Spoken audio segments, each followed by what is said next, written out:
So many thanks, Priya Arora, for joining us on this edition of Turning the Page. And let me begin by congratulating you on your latest work, which is Life as a Battlefield, Finding Peace, Insights from the Eternal Wisdom of the Bhagavad Gita. So that's the book that's been published by Penguin. It's been out for about a couple of months now. And this is Priya Arora's second book. The first book was, of course, a retelling of the Ramayana by Valmiki. And Priyaji, if I could begin by asking you about various other interpretations of the Gita that have been published through time, um, either a literal interpretation of what it means and in the context of the Kurukshetra war in which it takes place, or for that matter, the life lessons that it has to offer. Now, did you consciously try to write this book while trying to differentiate the content in terms of the interpretations of the Gita and the life lessons that it has on offer from some of the previous works that might have been of a similar nature? So, I came to this from the mindset of Vedanta and specifically Advaita Vedanta, which is the non-dual Vedanta, where we say that we're all one. It's basically the Vedanta of oneness.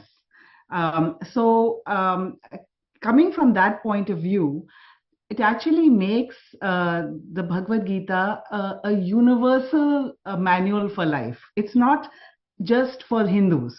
So that was the first learning that I got actually when I was exposed to Vedanta, is that it is beyond religion. It transcends religion. It's for everybody. And why is that? Because it doesn't deal with whom you worship or why you worship. It deals with something beyond that which touches us all. And which is why you do write in the book that it's a mistake to call the Gita a Hindu Bible, like Yes. some people have tried to. Can you elaborate on that a bit? Because you see, what is the Bhagavad Gita? The Bhagavad Gita, it teaches you how to manage your mind. It's about mind management. So mind management is not a religious concept. Mind management is a universal concept and something we all need. So it doesn't matter whom you pray to, you still need to manage your mind. If you want to find satisfaction in life, and the Bhagavad Gita gives you these two. It gives you two things actually. One is sukham, which is satisfaction, happiness, and the other is abhayam, which is fearlessness. And these two they come not from prayer and worship. And I'm not saying prayer and worship are wrong, please. I don't want to be misunderstood there. But what I'm saying is that the Bhagavad Gita is about how to handle life in a way where you can deal with problems, deal with difficulties that come your way, and yet be happy, yet be content, and never be dissatisfied. So that is what it's about. It's about a mindset, and which is why it starts with Arjuna, who's in a depression. He throws his Gandiva down and he says, I can't fight. So he is in a bad place mentally. And from that position of not being able to fight, of not knowing his purpose, of being disillusioned, of being depressed, he actually has a panic attack. He says so. He says, I can't stand. My head is reeling. My skin is burning. He was sweating. He just sits down. And the end, after this whole talk that Sri Krishna gives him, which is the Bhagavad Gita, it's not a talk, actually, it's a discussion, because Arjuna pushes back many times, and asks questions. So it's an interaction. But by the end of it, he develops that confidence. He understands his purpose. So he has, in the beginning, he's like out of control. And by the end, he's in control of his mind. And that's something that we all learn from the Bhagavad Gita, because Arjuna is each one of us. We are Arjuna. We'll come to some of the specifics of the book, but a question about your writing style. You made a lot of contemporary references as well to explain the meaning of what Krishna is trying to convey to Arjuna. There are references to Samwise Gamgee from Lord of the Rings. Oh, yes. There's a reference to Harry Potter. There's also a reference to Edgar Allan Poe Yes. as well. Uh, why did you choose to do that? Was it to make it more relevant to present day readers? I mean, what was the need or was it to also capture the universality of the message Right. of the Gita? So that is it. This message is a universal message. It's not for Dwapara Yuga where it happened. Now, that whole situation, the Mahabharata, happened like 5,000 years ago. So now, 5,000 years ago, you can ask, how is that relevant to us today? And yet, every single thing he says in that is relevant. It's more relevant today even than I think it was to Arjuna, to be honest, because I found that in my life I have used these principles, and when I found that it took me out of a situation of feeling very depressed to a situation of feeling in control, and that comes from this wisdom. So it is an eternal wisdom. It's not a wisdom that is bound by time. It's a wisdom that was relevant yesterday, it's relevant today, it'll continue to be relevant tomorrow. Because see, human nature hasn't changed.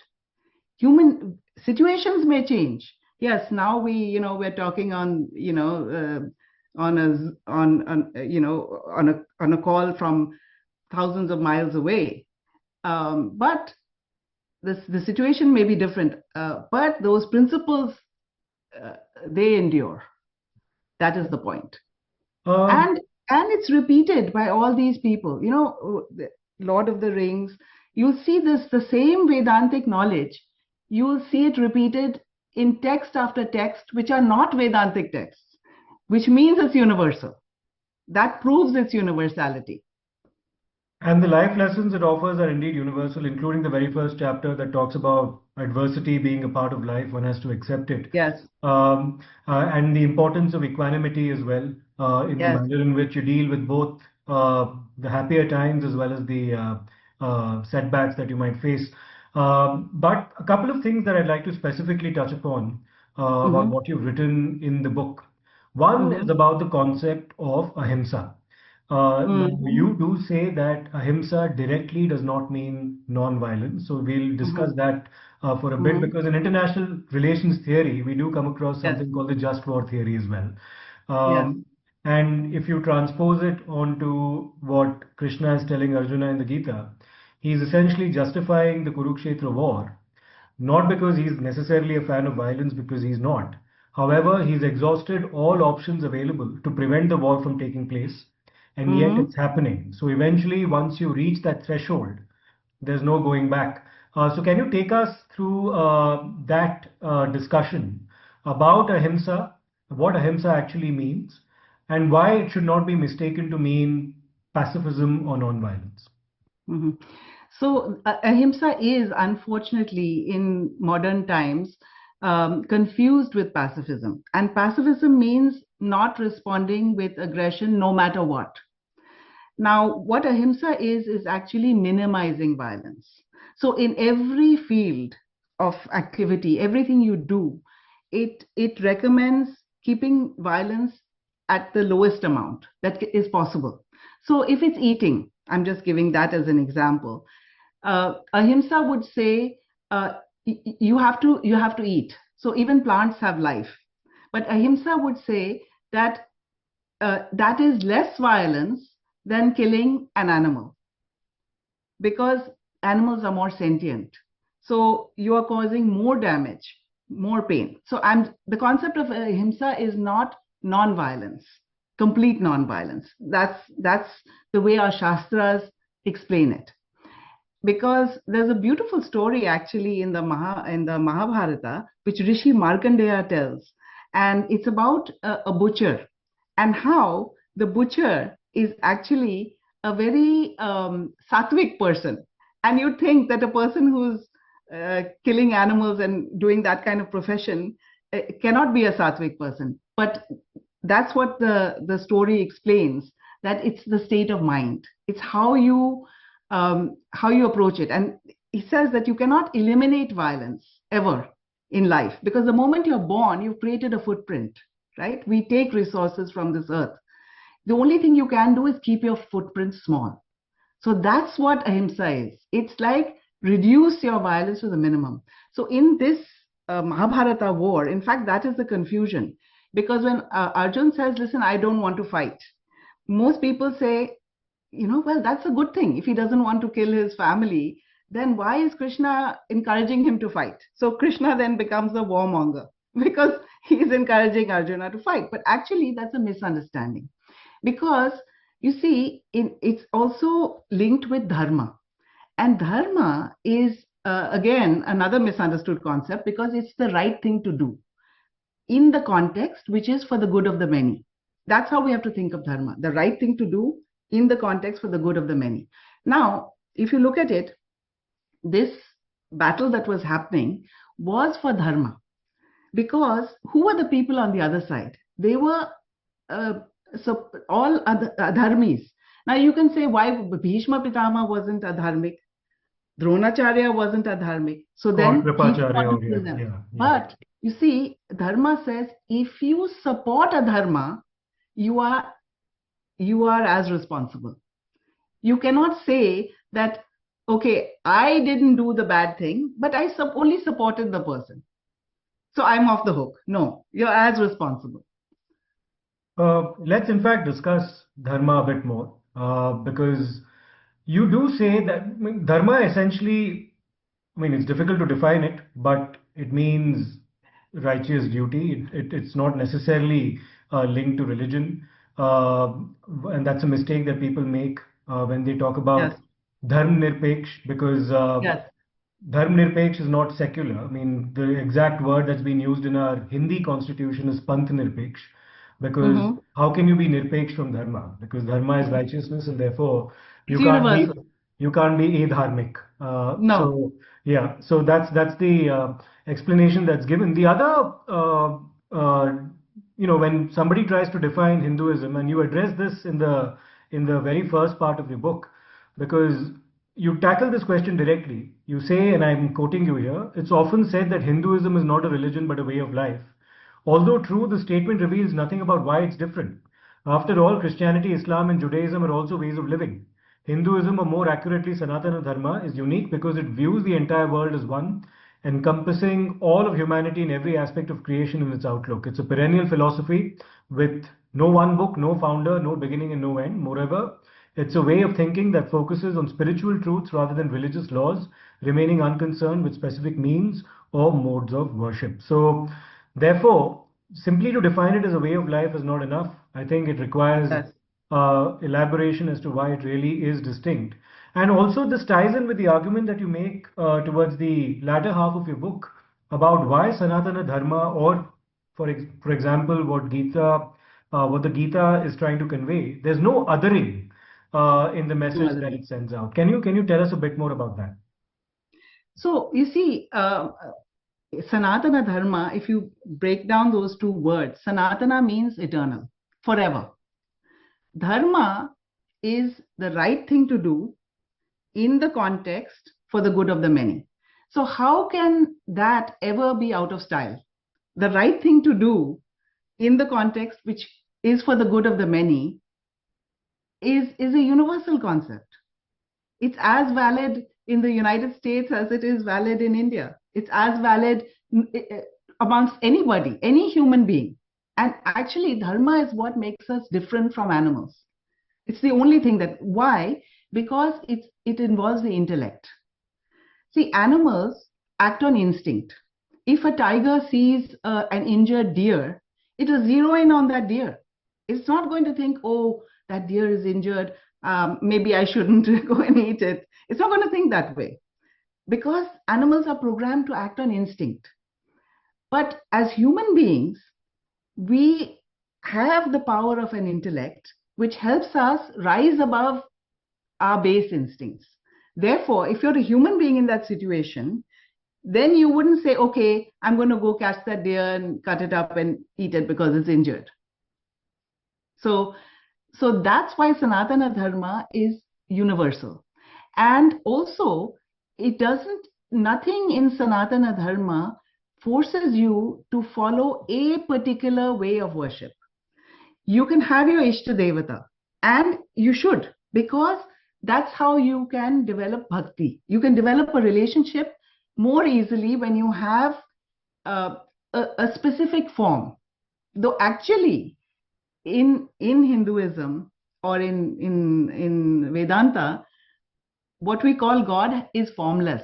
It's a power. It's the power of the universe. It's existence itself, and existence is only one. There's no other.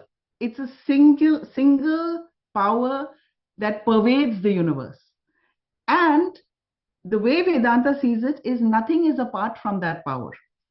So that power, it's like what science explains, actually very similar to science. E is equal to mc square, that famous thing. It's basically saying that all matter is actually energy. Energy converted to a form is matter. Am I correct? So in Vedanta, it's very much the same. It says this power, this energy, call it God. In Vedanta, it's called Brahman. Brahman means that which is expansive, that which is vast, that is infinite. So it's neither male nor female. It's not a being. It's just a force. That is the force of your existence. So when you think of God in that way, you can't say God doesn't exist, because what you're saying is that you don't exist, which is obviously not true, because you come from that existence, not as a separate, that existence is not a separate creator.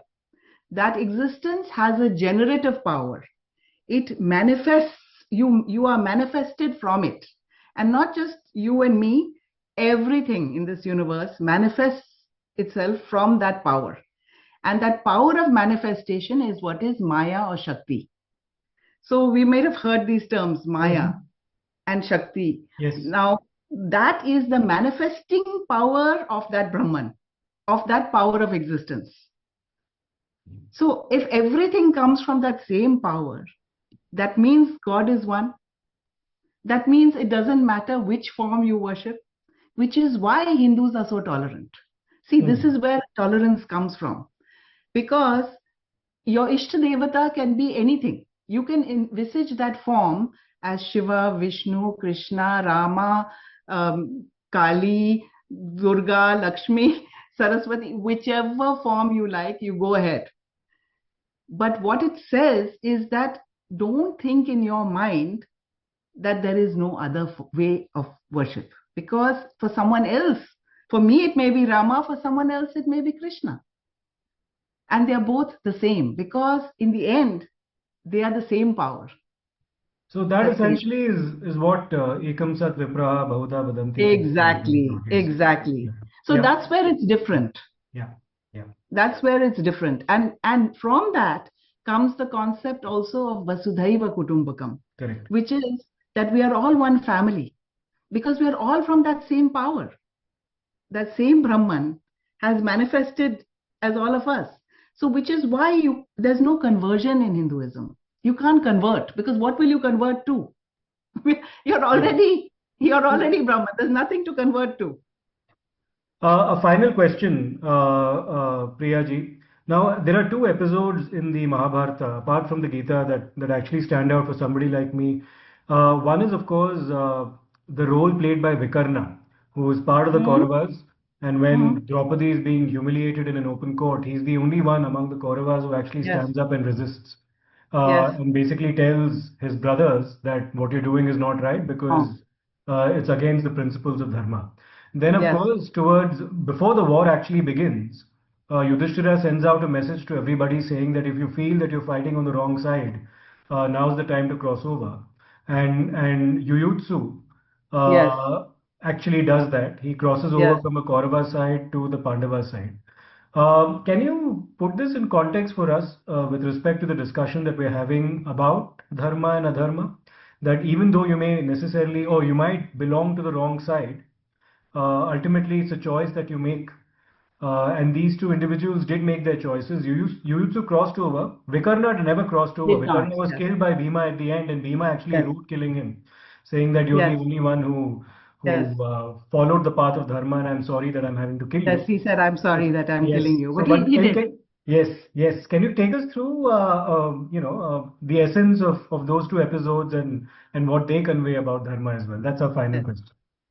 So the thing about Dharma and what the Shastras repeatedly emphasize is that Dharma has to be upheld at all times. So even if your family, your near and dear ones are on the wrong side of Dharma, you don't side with them. You do what is right for Dharma. And actually, that's why Jujutsu crosses over, but the others don't. And they're all killed as a result. But the best example of this is not from the Mahabharata, but from the Ramayana. Because if you know Vibhishan, he is the one who's criticized for being a traitor.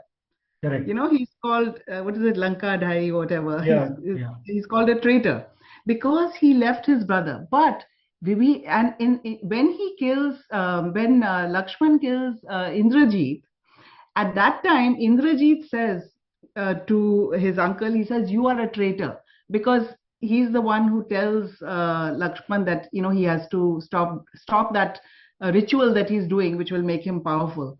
So what Vibhishan says is the answer to your question. He says that Dharma has to be upheld, even if it means going against your loved ones. He says you have to abandon Dharma. This is his exact words, like you abandon a burning house.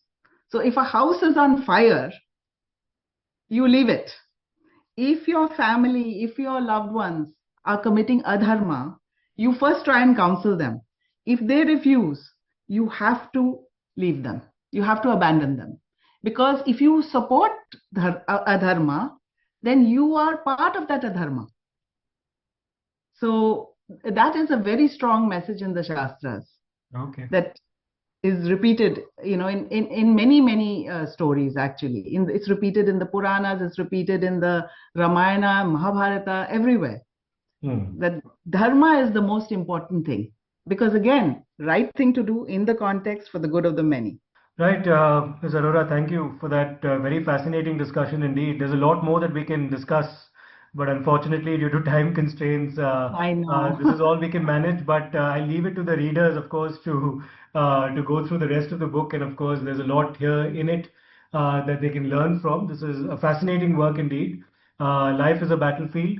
Finding Peace, Insights from the Eternal Wisdom of the Bhagavad Gita by Priya Arora. It's a second book. Congratulations once again, ma'am. And as and when you happen to be in India, we hope to have a discussion with you about this and much more.